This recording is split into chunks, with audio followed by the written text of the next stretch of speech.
Ma'am, we'll be with you as soon as we can. We're extremely backed up. Yeah, I understand everyone's very sick, but so is my son. Casey, what's wrong? What are you doing back here? This isn't strep. Whatever you prescribed him did nothing. He should be getting better, and he's getting worse. This isn't strep. Please, just calm down. Calm down?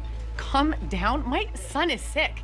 He's sick, and you gave him medicine, and it's not working, and now you just keep dismissing us. You either don't care about my son, or you don't believe me. Either way, you suck, and I want someone else. You used to call me on my. You used to. Yeah. The Restitution narrative is told by Arthur Frank in Chapter 4 of his book, The Wounded Storyteller. According to Frank, the Restitution narrative is one in which the basic storyline is, yesterday I was healthy, today I'm sick, but tomorrow I'll be healthy again.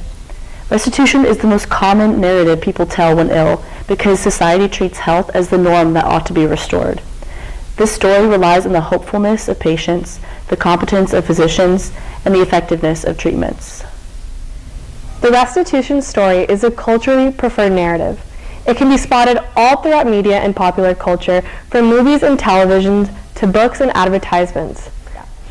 The cultural emphasis on restitution and the near guarantee of recovery is thus instilled in our minds from an early age.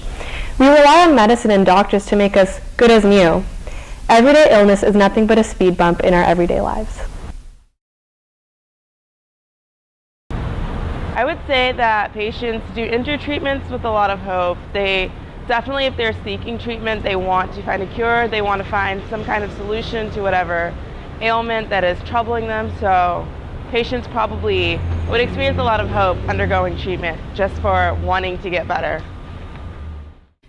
The advantage of the restitution narrative is that it can be renewed at any time during an illness, whether it's the beginning, middle, or end of an illness. Restitution narratives give hope to patients, possibly giving them the strength to conquer their malady. Most of us prefer restitution. It's a story of triumph and optimism. We want to hear and believe that we will get better. However, there are also some disadvantages to this narrative. The foremost among these is the possibility of giving false hope to patients. Instead of allowing terminally ill patients to die in peace, the restitution narrative's promise of restoration may lead some doctors to continually offer treatment to these individuals, even when death is inevitable. The restitution narrative is also heavily commercialized. Think of a pharmaceutical ad or a hospital advertisement. These ads almost always show people getting better and being healed as a result of their medical treatment. It hurts in so many ways. Sadness, loss of interest, anxiety. Cymbalta can help. Cymbalta is a prescription medication that treats many symptoms of depression. Tell your doctor right away if your depression worsens. According to Arthur Frank, in every illness, other stories are happening as well, and the restitution story crowds them out. If an illness can't be characterized by the restitution narrative, then it likely can be categorized as the chaos or the quest narratives. Not every story of sickness can be described by hope and guaranteed recovery. So what? Why should we care about the restitution narrative? Media and society make it seem as if illness should and always is going to get better. However, this is not always the case, and people need to understand that sometimes things do go wrong. If restitution does not apply to your life, what else can you do? Talk about it.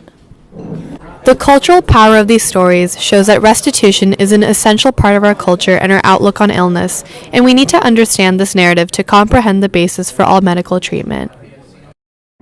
You used to call me on my cell phone, late night when you need